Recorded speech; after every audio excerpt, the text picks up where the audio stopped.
It is January 2024. I hope you had a wonderful holiday and a very merry and a blessed Christmas, just as I did. I want to get this channel up and running again, and I'd like to start by sharing some ideas with you that are recently published on an article on Marula Media, to which I'll add the link in the description below. As is always the case, in the beginning of a new year, we see many analyses and articles in the media discussing what happened in the year before and what might happen in the year that lies ahead. These analyses are often guided by good and bad things that happened and good and bad things that will probably happen in the near future.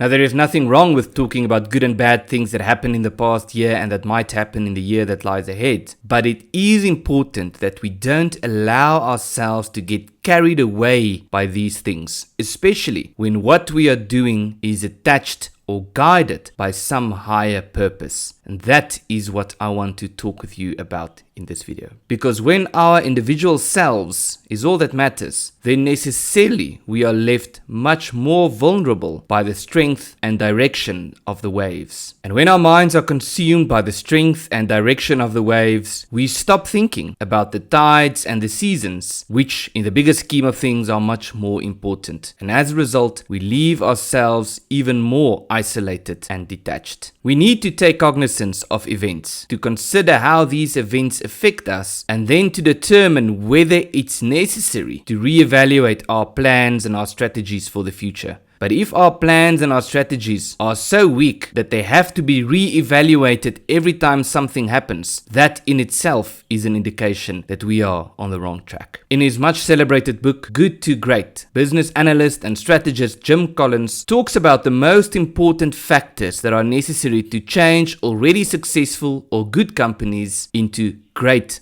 companies. And the underlying factor on which the entire thesis is built is leadership. Level 5 leadership, as Collins calls it. And with level 5 leadership, he means a powerful mixture of personal humility and indomitable will. And he explains this with reference to what he describes as the Stockdale paradox and the notion of Stoic determination. And I want to say something about each of these two concepts before I make some concluding remarks. Admiral James Stockdale was a prisoner of war in Vietnam for 7.5 years, during which he was routinely tortured and denied medical attention. He survived this and consequently regarded his time as a prisoner of war as the defining moment in his life. Many of his fellow prisoners, however, did not survive. So during his research, Jim Collins interviewed Admiral Stockdale and asked him, who were the ones who didn't survive? That's easy, he replied, the optimists. Collins was a bit baffled by this because obviously optimism is very important. How can it be the optimists who didn't survive? And so Stockdale explained that the ones who didn't make it were the ones who believed that they would be out by Christmas. In other words, the ones who were not prepared to confront the brutal facts, to take cognizance of the situation they are in, and to prepare themselves for the road that lies ahead. Stockdale, on the other hand, accepted his fate and knew that he would probably be there for quite some time and prepared himself for the rough time that lies ahead. And herein lies the Stockdale paradox. It is maintaining an unwavering faith that you can and will prevail in the end, while facing and recognizing and confronting the brutal facts. It is about holding on by focusing on what you can and ought to do within the circumstances you are in, while facing and confronting these circumstances and not pretending that they don't exist. It's about remaining optimistic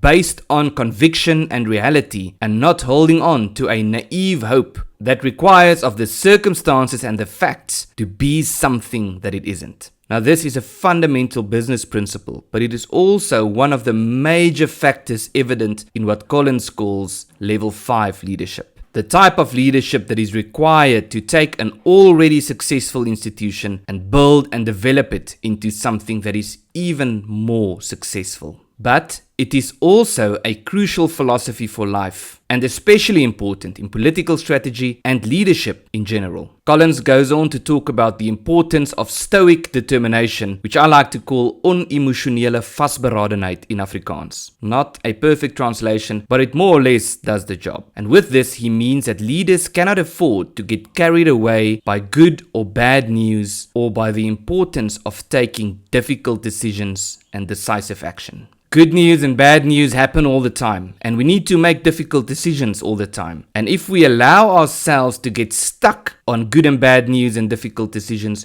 we will become our own biggest obstacle on the road to achieving what we set out to achieve. Every one of us can look back at the past year and identify multiple things that happened that were either good or bad, that in some way affects us, whether it's our personal lives or the bigger scheme of things. And certainly when thinking about the year and the times that lie ahead, we know already that there will be unforeseen events which will either have good or bad consequences. We know already that we will have to make certain difficult decisions, even though we don't know what these events or these decisions will be. And so the lesson from Jim Collins is that it requires true leadership to see, identify, and confront the brutal facts while maintaining unwavering faith in what we have set out to achieve and then focusing on what we can and ought to do right now.